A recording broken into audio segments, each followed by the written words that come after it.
In this stage, the axon is resting. The sodium-potassium exchange pump has put an excess of sodium ions outside the cell and an excess of potassium ions inside the cell. Also, there are negative proteins inside the cell. As a result, the resting potential is negative 85 MV within the neuron.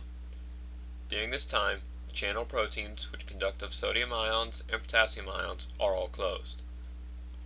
Potassium ions can use other passages to get out of the membrane, but they are not as easy to traverse, so only some of the potassium ions leak out of the cell.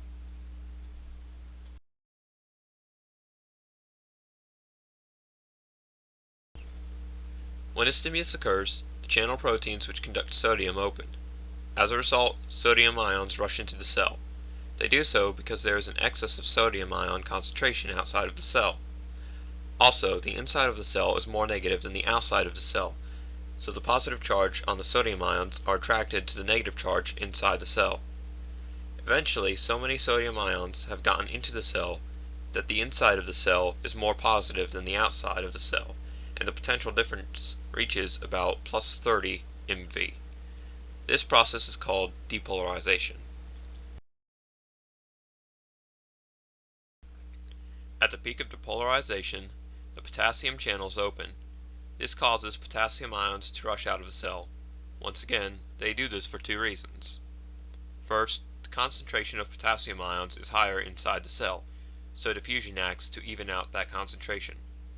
Second, since the inside of the cell is now more positive than the outside of the cell, the positive potassium ions are repelled from the inside of the cell.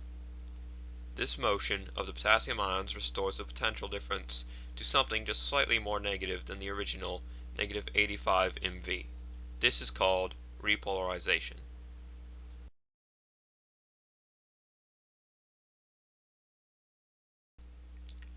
After repolarization, all of the channels close and the sodium-potassium exchange pump brings potassium ions back into the cell and sends sodium ions back out of the cell, restoring the original situation. This entire process happens within just a few milliseconds.